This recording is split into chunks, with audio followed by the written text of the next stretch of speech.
vamos a continuar un poquito con el video que vimos anteriormente, particularmente con la parte de lo que viene siendo pues el equilibrio químico. Entonces, como dije en el video anterior, pues el equilibrio químico es de suma importancia para nosotros los ingenieros químicos, porque en una reacción química tenemos que poder evaluar en qué punto esa reacción llega al equilibrio. Porque si yo tengo una reacción A más B produce C más D, la reacción va a seguir llevándose a cabo ¿hasta cuándo? Hasta que llegue al equilibrio. Es el punto donde la reacción culmina. Entonces, para mí es importante poder determinar cuáles son las fracciones o composiciones que vaya a tener en el equilibrio, tanto los reactivos como los productos. Entonces, yo necesito poder entender el concepto del equilibrio químico aplicado hacia una o una serie de reacciones químicas. Entonces, consideremos una reacción μ1 por A1 más μ2 por A2 reacciona para producir μ3 por A3 más μ4 por A4 y así sucesivamente. Entonces, consideramos a μ como el coeficiente estequiométrico de la especie y a las A's como cualquier reactivo, componente o compuesto químico, sea el que sea. Que entonces ahora, recordemos que los coeficientes estequiométricos deben conllevar un signo dependiendo si son productos o son reactivos. Se expresa negativo para los reactivos y se expresa positivo para los productos. Ok, entonces nosotros tenemos que evaluar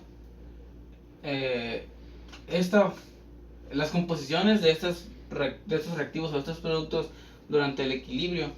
Entonces la fracción, la composición molar que tenga cada reactivo inicialmente, a como va avanzando la reacción química, ¿qué pasa? Pues empieza a agotarse, empieza a reducirse o a acabarse, porque la mayor parte de la concentración de los productos se está convirtiendo, de los reactivos se convierte para convertirse en la de los productos. Entonces yo puedo expresar que la variación del número de moles de la especie 1 depende de su coeficiente estequiométrico. ¿Por qué? Porque recordemos que lo que nos dicta cómo va a avanzar la reacción química es la estequiometría de dicha reacción. ¿Por qué? Porque supongamos que aquí tenemos un coeficiente 1 y aquí tenemos un coeficiente 2. Entonces, por cada mol del reactivo A1 que se produzca, va a reaccionar con 2 moles del reactivo A2. Entonces, así sucesivamente, se van a producir tantos del reactivo 3 y tantos del reactivo 4, según lo dicta la estequiometría. Entonces, yo tengo que analizar la variación que tengan el número de moles iniciales que yo tenga respecto a su coeficiente estequiométrico. Porque recordemos que la concentración inicial que tiene la reacción no necesariamente va a ser igual a lo que dicta su coeficiente estequiométrico. Esta puede ser 10 moles, 20 moles, 100 moles, etc. Yo voy a determinar pues en mi reacción qué composición inicial haya de los reactivos. Inclusive va a haber casos en donde yo tenga concentración inicial de los productos, porque hay reacciones químicas en las que conllevan tener un poco de concentración de los productos al inicio, y hay reacciones en las que no va a ser el caso. Entonces tenemos que considerar eso para cualquier reacción química o cualquier serie de reacciones químicas que nosotros estamos analizando. Entonces, si la variación para esta especie varía respecto a su coeficiente, esto también aplica para las demás. Entonces, la variación de 2 con respecto a su coeficiente, tanto para los reactivos como para los productos. Entonces, siempre va a ser igual. Estos van a variar respecto a su coeficiente. Entonces, a este cambio se le conoce como la derivada del épsilon, que viene siendo llamada coordenada de reacción o avance de reacción más comúnmente. Entonces, esta es muy importante para mí. Entonces, me va a decir cómo es una forma de expresar cómo avanza la reacción química en función del número de moles y el coeficiente estequiométrico. Entonces, de todas las derivadas que puse anteriormente, de todos los reactivos y productos, sean la cantidad de reactivos que sean la cantidad de productos que sean, yo puedo expresar la de cualquier especie. De ahí el subíndice I, que representa que la variación de moles de cualquier especie, sea reactivo o sea producto, respecto a su respectivo coeficiente, va a ser igual a lo que llamamos como la derivada del avance de reacción. Entonces, despejando o separando variables, tengo que dn de I va a ser igual a mu de I por la derivada del avance de reacción. Entonces yo voy a integrar de ambos lados. Entonces el avance de reacción va a ir de 0 a epsilon. ¿Por qué parte de 0? Porque en un tiempo 0 significa que la reacción química aún no ha empezado, entonces aún no se ha llevado a cabo, entonces no ha avanzado nada la reacción. Significa que va a ser 0 su valor y va a ir hasta epsilon, sea cualquier valor que pudiera tener el avance de reacción. Y del lado izquierdo va a partir desde n de I 0, que así le llamamos a la concentración inicial que haya habido de la reacción química, sean 10 moles, 100 moles o lo que haya sido, hasta n de I, que representa pues la cantidad de moles que vaya a haber en cualquier momento del tiempo.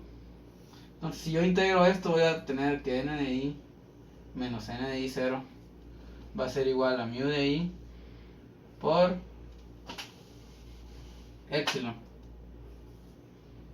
Ok, entonces despejando a n de I, tengo que va a ser igual a n de I 0 más mu de I por epsilon. Entonces con esta ecuación yo puedo expresar la composición molar de cualquier reactivo en función de la concentración inicial que había de ese reactivo, su coeficiente estequiométrico y el avance de reacción. Ahora, también puedo expresar la composición molar de todos los reactivos o productos que hubiera. Entonces, yo sé que la composición total va a ser igual a la sumatoria de n de I, que va a ser igual a la sumatoria de n de I 0 más la sumatoria de mu I por epsilon. Ahora, según el principio de conservación de la materia, yo sé que todo lo que reacciona tiene que producirse, tengo que ver lo mismo. No puedo aparecer más producto del que debe haber porque estoy violando la ley de conservación de la materia. Entonces la sumatoria de todos los coeficientes iniciales de n de I 0 es igual a la sumatoria de todos los coeficientes estequiométricos iniciales que había, más la sumatoria de los coeficientes. Y aparte tengo que considerar la sumatoria de todos los coeficientes, ya sean reactivos o productos, por su avance de reacción. Entonces yo puedo decir que los moles totales va a ser igual a la sumatoria del número de moles iniciales más la sumatoria de los coeficientes estequiométricos por el avance de reacción. Entonces a esta parte de aquí se le llama N0, que representa el número de moles totales que hay en la reacción química. Y a esta parte de aquí, a la sumatoria de mu I, la llamamos como mu, que representa la sumatoria de los coeficientes estequiométricos considerando sus signos, sean reactivos o sean producto. Entonces ahora me voy a quedar que n va a ser igual a n0 más mu por epsilon. Entonces esta ecuación me representa todos los moles que hay en la reacción química. Esta expresión que puse anteriormente nos explica cómo puedo representar los moles de cada especie. Ahora, si esta expresión yo la divido entre la que me representaba el número de moles totales, yo voy a llegar a algo que se conoce como fracción molar. Que recordemos que la fracción molar de la especie es igual al número de moles de la especie entre el número de moles totales. A eso le llamamos como fracción molar. Entonces de esta forma yo puedo expresar la fracción molar de cualquier reactivo o producto dependiendo de la concentración, del número de moles iniciales que había, número de moles totales y sus coeficientes estequiométricos y el avance de reacción. Entonces esto lo puedo aplicar tanto para una sola reacción o para un conjunto de reacciones. Ok, ahora tenemos el siguiente problema que vamos a utilizar para expresar en función de la ecuación que vimos anteriormente cada una de las fracciones molares de todos los reactivos o los productos. Entonces comencemos con el amoníaco. Entonces la fracción del amoníaco va a ser igual al número de moles totales, al número de moles iniciales que hay de amoníaco, que vienen siendo 2. Ahora aquí es más el coeficiente estequiométrico por el avance de reacción. Pero recordemos que los coeficientes estequiométricos tienen signo dependiendo si son reactivos o productos. Entonces el amoníaco es un reactivo, entonces sería menos su coeficiente estequiométrico por el avance de reacción. Ahora, dividido todo entre el número de moles totales, que viene siendo la suma de todos los moles que hay, que son 11. Ahora, más la sumatoria de todos los coeficientes estequiométricos. Ahora, tengo que hacer esta suma considerando si son reactivos o son productos. Entonces sería menos 2, menos 5, más 1, más 3, que vienen siendo menos 3 por epsilon. Ahora, esta me representa la fracción que tiene el amoníaco en cualquier punto. Ahora, de la misma forma yo voy a expresar la de los demás reactivos. Entonces, la concentración inicial de oxígeno, que es 5, negativo porque es reactivo, su coeficiente estequiométrico por el avance de reacción, entre... Ahora, si ustedes se van a dar cuenta, el denominador siempre va a ser el mismo, nunca va a cambiar, porque en el denominador que había el número de moles totales más la sumatoria de todos los coeficientes estequiométricos totales por el avance. El denominador siempre va a ser el mismo para todas, nunca va a ser diferente. Entonces ahora, de la misma forma voy a expresar el del monóxido de nitrógeno. Entonces, es 1 porque es su concentración inicial, más porque es producto, su coeficiente estequiométrico, que es 4 por el avance, entre 3 menos 11 menos 3 por epsilon, que es lo que se mantiene igual. Ahora nada más hay que sacar el restante, que es el del agua. Entonces la fracción del agua va a ser igual al número de moles iniciales del agua, que es 3, más, porque es producto, su coeficiente estequiométrico por el avance, dividido entre 11 menos 3 epsilon, que nunca, denominador que no cambia. Entonces ahora ya, de esta forma ya tengo expresada la fracción de cada uno de los reactivos y productos. Pero de la misma forma en la que expreso para estos reactivos, para esta reacción química, mejor dicho, lo puedo explicar para un conjunto de reacciones químicas. Entonces, si yo tuviera 3 reacciones simultáneas, ¿qué significa simultáneas? Que cada una va dependiendo de la anterior. Entonces, de la misma forma yo puedo expresar sus fracciones para cada uno de los reactivos o productos que haya en el conjunto de reacciones simultáneas. Ahora tenemos esta ecuación, que es muy similar a la que vimos al principio, al comienzo. Ahora, solamente que ahora tengo varios cambios, que son unos subíndices J. ¿Qué representan esos subíndices? Recordemos que ahora lo analizamos para un conjunto de reacciones. Por ejemplo, si yo tuviera A más B, produce C más D. Entonces después tuviera C más F, produce Z más W. Entonces yo tengo aquí el C es producto, pero aquí lo vuelvo a conocer como reactivo. Entonces en cada punto este tiene un coeficiente estequiométrico, no necesariamente el mismo. Aquí puede tener 1, aquí puede tener 2, va a depender de la estequiometría de la reacción química.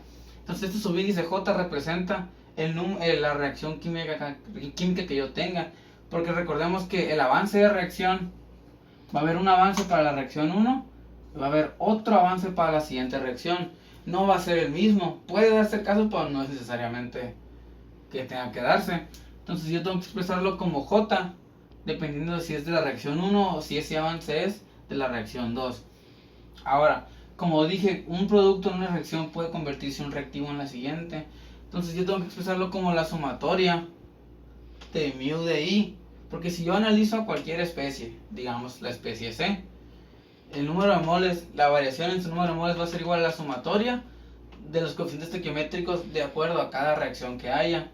Significa de acuerdo a su coeficiente aquí y su coeficiente aquí, multiplicado por el avance de reacción en J, que puede ser si sea en esta reacción o sea en la siguiente reacción. Entonces, igual que en la parte anterior, vamos a integrar de ambos lados. Entonces de aquí vamos a ir desde n de i 0 hasta n de i, y de aquí vamos a ir de 0 a epsilon.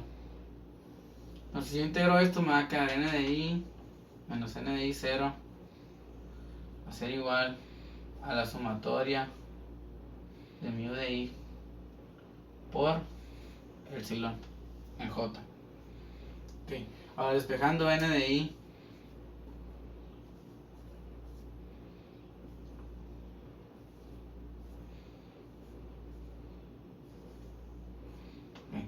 Ya llegamos a esta expresión, que es la que nos dice la composición molar de función del número de moles iniciales, el coeficiente estequiométrico dependiendo de considerando de todas las reacciones en las que esté presente, por el avance de reacción dependiendo de en cuál reacción está presente. Entonces, de la misma forma de que yo analizo el de la especie, puedo analizar los totales como lo hice anteriormente.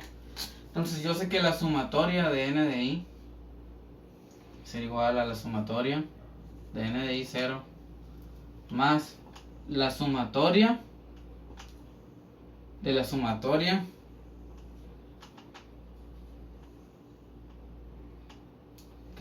¿Por qué tenemos una doble sumatoria en esta parte? Porque recordemos que la primera sumatoria me representa la suma de todos los coeficientes en todas las reacciones químicas en las que este puede estar presente. Pero yo tengo que, aquí, como estoy considerando de los totales, yo tendré que sacar la suma de todos los reactivos que haya, estén presentes en la cantidad de reacciones que haya. Entonces aquí, ¿por qué? Porque yo estoy analizando lo que es el total. Esto es igual a n, que viene siendo la sumatoria de todos los moles iniciales, o la sumatoria de los moles de todas las especies en cualquier punto. Entonces, de esta forma yo puedo decir que n es igual a la sumatoria de todos los moles iniciales más la sumatoria de la sumatoria. Ok. Ahora, a esta parte, como les vimos anteriormente, la llamamos como n0. Y a esta parte de aquí la llamamos μj. Ok. Entonces, ya de esta forma yo voy a obtener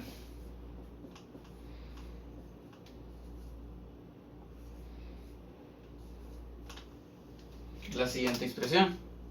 Entonces, esta expresión era la que nos indicaba la composición molar de cada uno de los reactivos. Ahora, igual que anteriormente, si yo divido todo esto entre la total,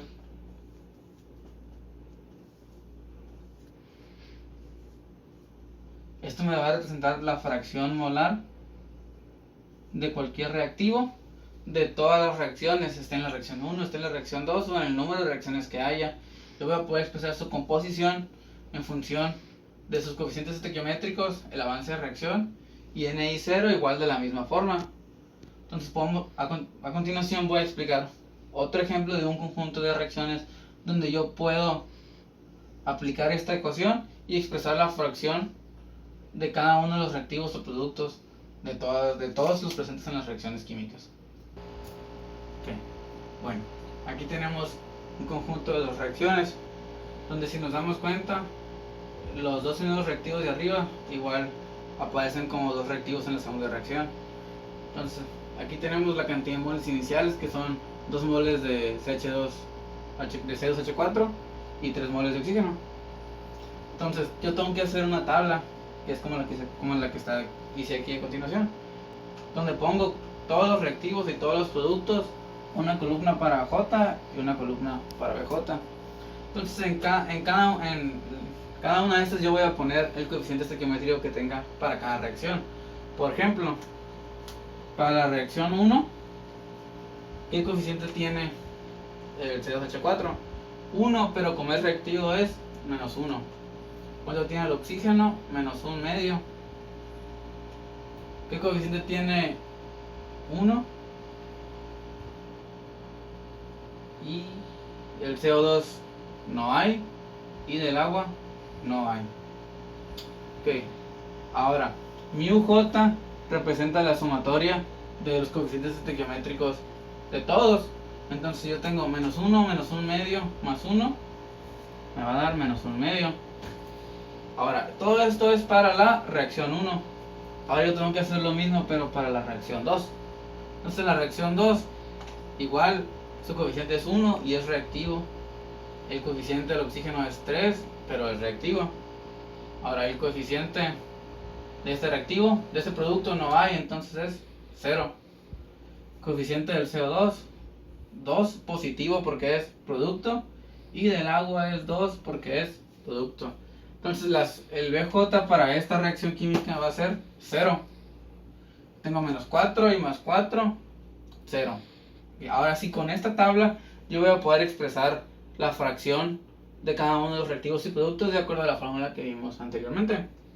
Entonces, por ejemplo, comenzamos con el primero, que es C2H4. Entonces, los moles iniciales que yo tengo son 2. Ahora, este reactivo aparece en ambas reacciones. Entonces, en la reacción 1 aparece como reactivo. Entonces va a tener un coeficiente negativo. Ahora, es menos 1 por el avance. ¿Qué avance? El avance 1, porque estamos hablando de la reacción 1. Pero este también aparece en la reacción 2, con un coeficiente de 1, y también es reactivo. Entonces sería menos el avance en la reacción 2.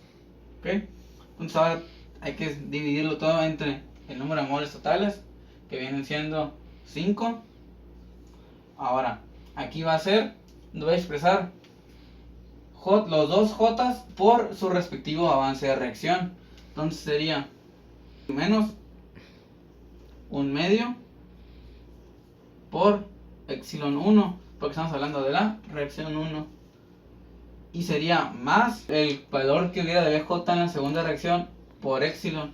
Pero como es 0, no hace falta ponerlo, porque se obtendría aquí más 0 epsilon. Entonces este término es innecesario ponerlo. Entonces de esta forma ya tenemos lo que viene siendo la fracción del C2H4. Entonces, para todo, como el ejemplo para una sola reacción, aplica para cuando hay múltiples reacciones. ¿Qué es esto? Que el denominador siempre va a ser el mismo, solo se va a ir repitiendo. Lo que va a cambiar va a ser siempre el numerador. Entonces, expresemos ahora la fracción del oxígeno. Entonces, número de moles iniciales del oxígeno, 3. Entonces, ¿aparece en la reacción 1? Sí.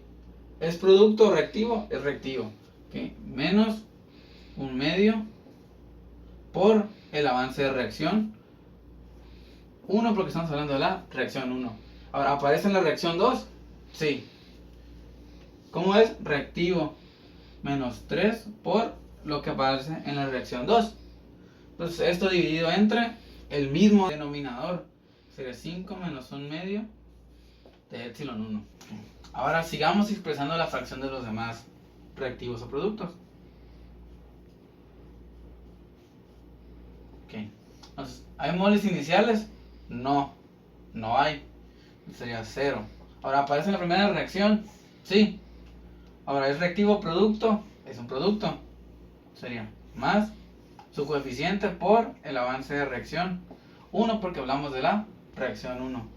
Dividido entre lo anterior, que era lo mismo, que eran 5 menos un medio de epsilon 1. Ahora, de la misma forma sigamos con el CO2. La fracción del CO2. ¿Hay moles iniciales? No hay. ¿Es producto? Sí. ¿Aparece en la primera reacción? No. ¿Aparece en la segunda reacción? Sí. Entonces, ¿con qué coeficiente? 2. Sería 2 por epsilon 2, porque hablamos de la segunda reacción. Dividido entre el mismo denominador. Y ya nada más nos falta expresar la del agua. ¿Hay moles iniciales de agua? No. ¿Es producto? Sí. ¿Aparece en la primera reacción? No, pero sí aparece en la segunda, con un coeficiente de 2 por epsilon 2, porque hablamos de la segunda reacción, dividido entre el mismo denominador. Ok, entonces vimos aquí, en todo este video pudimos ver que podemos expresar la composición molar de todos los reactivos o productos, sea una sola reacción o sean múltiples reacciones, en función de los moles iniciales, y ya lo conocemos como el avance de reacción. Entonces en el siguiente video continuaremos con esta parte, ahora hablando un poquito sobre la constante de equilibrio, que todo esto a final de cuentas va a caber dentro de lo que es la constante de equilibrio, en función de algo que conocemos como el principio de Leche-Stellier, y algunas otras propiedades termodinámicas como la energía libre de Gibbs, la entalpía y la entropía. Entonces ya todo va a caber dentro de un solo conjunto, y vamos a poder expresar cuánto vale el avance de reacción, cuánto vale el valor de la constante de equilibrio, y cuánto vale la fracción molar de cada uno de los reactivos o productos en lo que viene siendo el equilibrio químico. Pues esto ha sido todo por este video. Buenas tardes, y para servirles. ¿Algún comentario en la sección de abajo? Con permiso.